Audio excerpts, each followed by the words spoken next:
Storytime about how I dated my mom's graper. Disclaimer, this is not my story time, and trigger warning for grape. I had a very charmed upbringing. My parents were both independently wealthy and pretty much gave me everything I ever wanted. I'm also an only child, so I got their attention constantly. When I was 17, my mom and dad started having problems, and the only reason I found out is because I would hear them arguing from time to time. But in front of me, they always made the effort to be kind to each other. About a year later, I met this really cute guy at the gym. He made every effort to talk to me for about a week. Finally, after a week, he asked me out on a date, and I said yes. He was extremely charming, good-looking, handsome, kind, intelligent, everything you could ever want in a man. And did I mention that he was a very successful businessman? He had a house in Aspen, one in California, and properties all over Texas. We dated for 2 months, and all I really noticed was that he was very jealous. If he caught a guy looking at me, he would get very upset. He was very territorial, and at first I thought this just meant that he loved me. Do you see where this is going? To confuse you some more, 6 months before I met this guy, my mom had been raped. It happened while she was showing some property. The guy was never caught. My mom spent about a week in the hospital. She became a recluse. She went to live in a cabin that my dad and her owned. Well, during Christmas, I decided to take my boyfriend to this cabin. Go to part 2.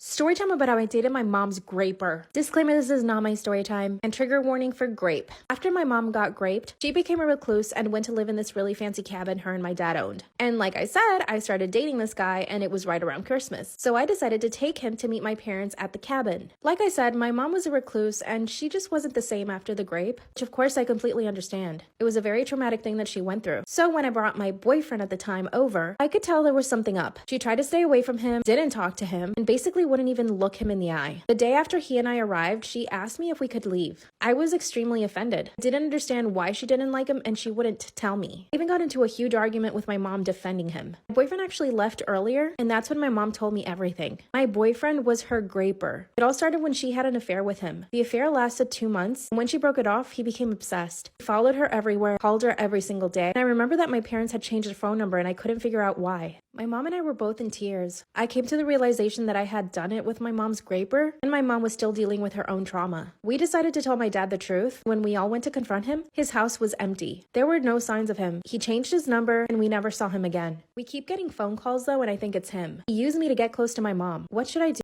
Storytime about how I came out to my homophobic parents. So a little background information, I was 14 or 15 and I was a freshman in high school. And all throughout middle school, I had been questioning my sexuality because I didn't really know what I was into, as do most kids my age.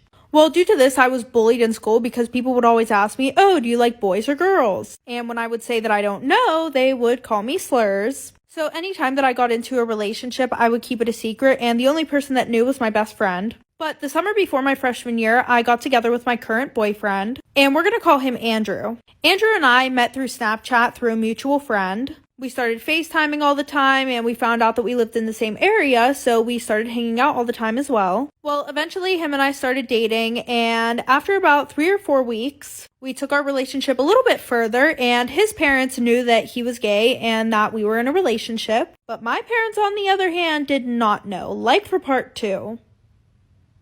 Part 2 about how I came out to my very homophobic parents. So, like I said before, my boyfriend and I had decided to take our relationship a step further, and his parents knew that he was gay and that him and I were in a relationship. But my parents, on the other hand, did not know. They just thought that him and I were best friends that hung out every single day. But yeah, my parents think that doing the nasty before marriage is a sin, being gay is a sin. Pretty much doing anything is a sin. So the one day I was in my room watching RuPaul's Drag Race. By the way, I don't know if I pronounced that right. And then my mom walks in and she says, I don't want you watching these men in wigs and heels, acting like females, blah, blah, blah. That's a sin. Like, Mom, go get a fucking life. Thanks. And then she says, if I find out you're a part of this, you're going to need God and Jesus to protect you from me. So my boyfriend and I are in complete shock. Well, then I finally decided that I was going to grow some balls and tell my mom that I was a part of that community. Like for part 3. Part 3 about how I came out to my super homophobic parents. So, like I said, my mom was like, if you're a part of this community, you're going to need God and Jesus to protect you from me. And I was really upset. I started crying, and my boyfriend, he's like comforting me. I finally decided to grow some balls and tell her that I was, in fact, a part of the community. Well, I ended up getting my ass beat. They also told me that they were going to take me to a priest to get an exorcism. So I basically moved out of my parents' house, and I moved into my uncle's house, who's a part of the LGBTQ community. And he's in full support of my boyfriend and I's relationship. I blocked both of my parents and I haven't talked to them ever since I moved out. Well, that's a lie. The only time that I did talk to them was to wish them a happy Mother's Day and happy Father's Day. But other than that, I decided that I want to be happy, and to be happy, I had to keep them out of my life. Story time about how my parents caught me selling my undies online. Disclaimer, this is not my story time. Send me on Instagram. I'm extremely spoiled. My family is extremely rich. This allows me to buy whatever I want. The problem is my dad caught me sneaking out of my window, so he grounded me for 2 months and took away my allowance. And my allowance is a lot. My dad usually gave me $150 a week. With that money, I would go to Starbucks every single day before school, and I would also treat my friends to Starbucks every now and then. More like every day. My friends and I would go to restaurants and have fancy dinners and lunches, and I also had a car. I would also go shopping almost every single Friday with my friends. I would get manicures and pedicures, and I could basically buy myself whatever I wanted just by asking my dad for the money. But now that I was grounded, that was not going to happen. By the way, I'm 20 now, but this was 3 years ago, so I was 17 when all of this happened. I can confidently say that I was like the queen bee in my high school. Number 1, I was in the cheerleading squad. Number 2, I was super pretty popular and had lots of money. Therefore, everyone wanted to hang out with me. I knew that I needed to maintain my status and also the life that I had become accustomed to. Not being able to go to Starbucks every single morning really made me depressed. That probably made you roll your eyes, but I said what I said. Now, there was no way I was gonna go get a job somewhere. You would never catch me working at a cafe or a restaurant or something like that. So I knew I had to start making my own money online somehow. I did some research and found out that people would sell pictures and video of their feet. So I signed up for this stupid website and decided to do it. The problem was that by the end of the week, I had only made $46. This was clearly not enough. So I did some more research and found out that you could actually sell your undies. So I took my last $200, went to Victoria's Secret and stocked up on undies. And this is when things get really fun. Part 2 is up.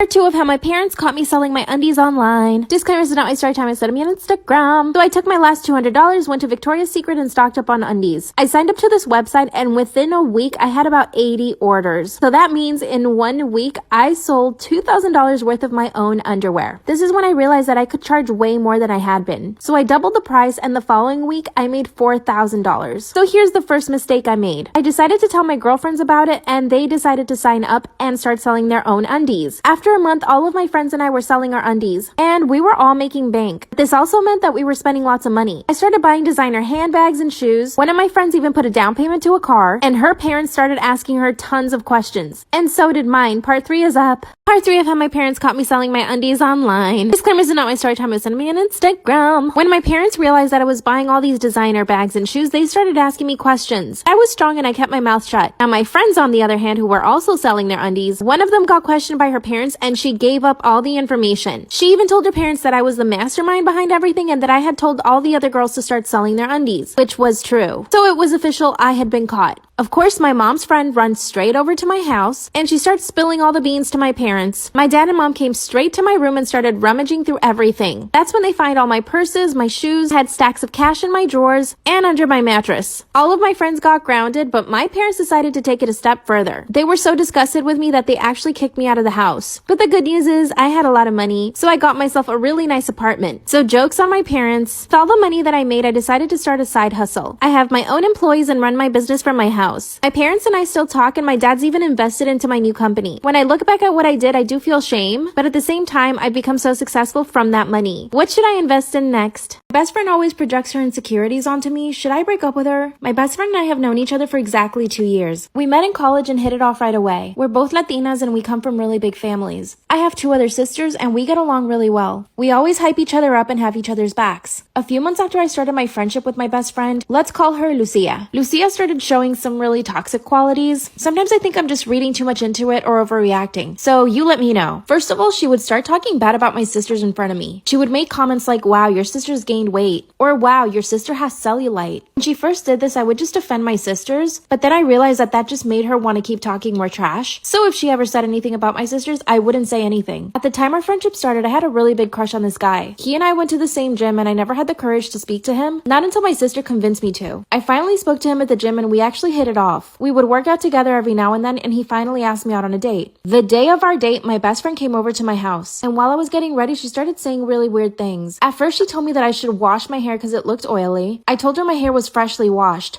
When I looked at myself in the mirror, I could see her reflection and she just rolled her eyes at me. This is when things started clicking. Part 2 is up. My best friend always projects her insecurities on me. Should I break up with her? That's when she started swinging at my boyfriend. Luckily, I yelled at her and she stopped. It's like she was upset at me for yelling at her for trying to hit my boyfriend. That's when my boyfriend kicked her out of the car and I asked him to calm down. I got out of the car with Lucia and asked her to calm down. That's when she told me that I needed to break up with him and that he was clearly abusive. I told her he was just defending me. Then she said he doesn't need to defend you. I'm only saying this because I care about you. Then she called herself an Uber and left. My boyfriend and I went to the movie theaters and we had a really nice night. Here's some more examples of her projecting on me. While we were getting ready for a friend's birthday party, she started pointing out some stuff on my body. She said, "Your elbows are really dark. You need to fix that." Another time I decided to get some highlights and she said they looked horrible on me. She said I looked like a JLo wannabe. Luckily, I didn't care and I just kept the highlights. Mind you, 2 months later, she got the exact same highlights. Now, I know that she cares about me because she does have my back. She'll help me with anything I need, honestly. And I wonder if I'm overreacting, but I don't think so. I just don't know how to tell her that she's toxic. And she makes me feel bad.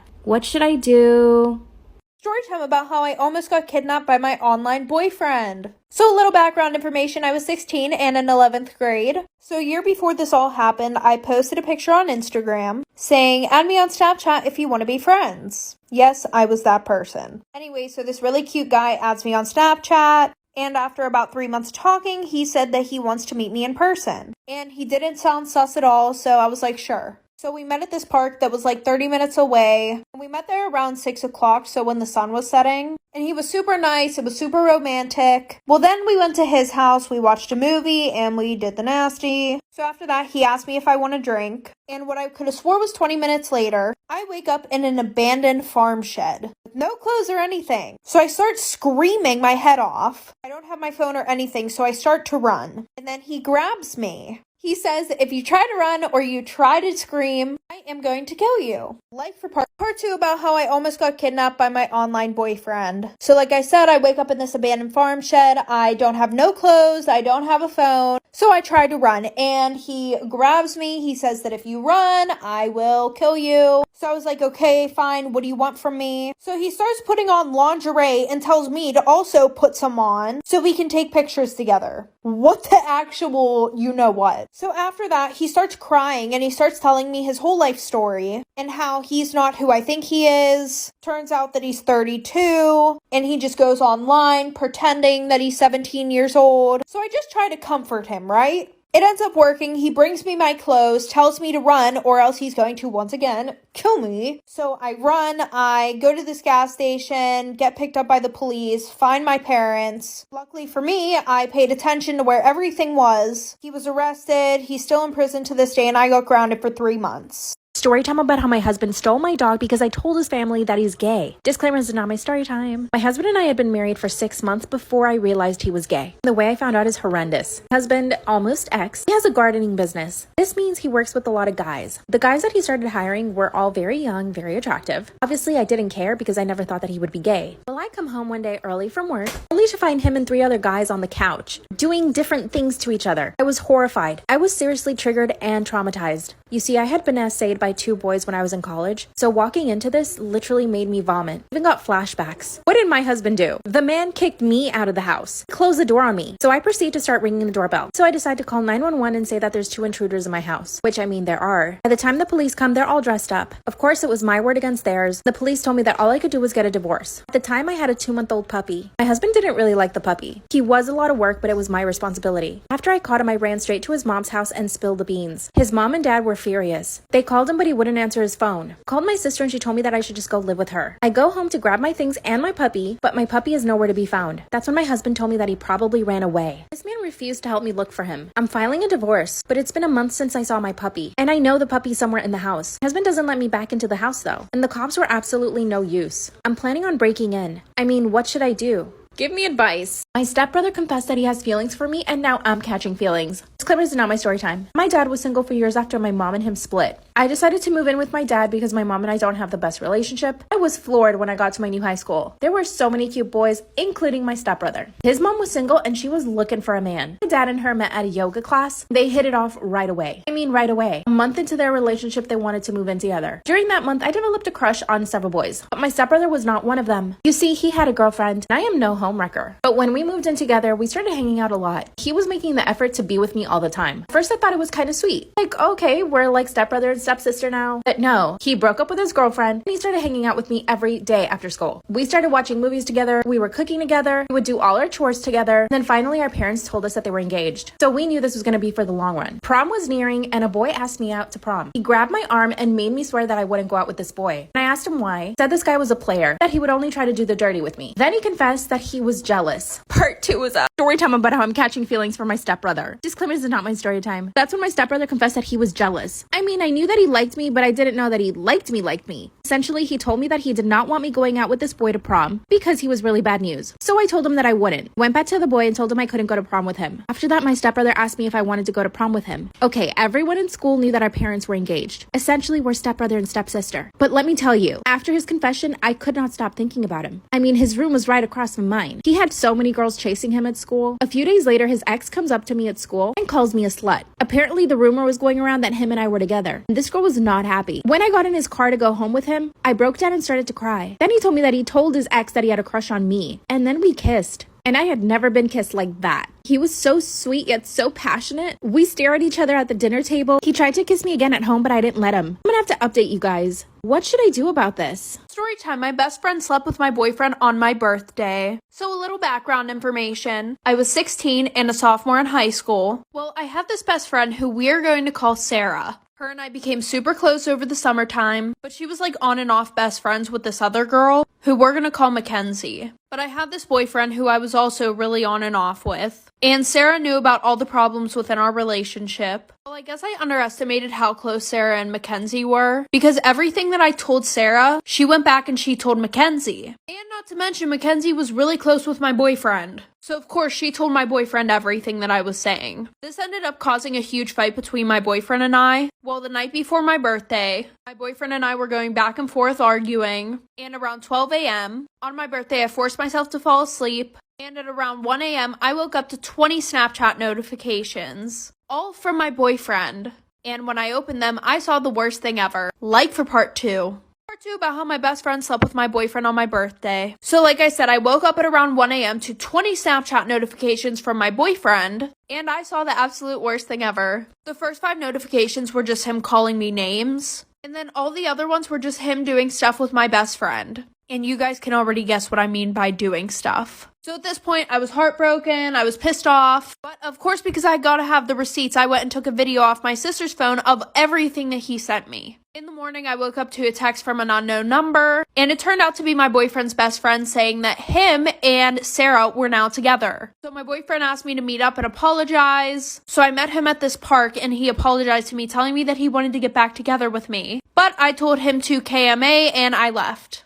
Then Sarah came to my house and keyed my car, and then we fought on my front lawn. And then after that, she was texting me about how she was coming back to my house. Like for part 3.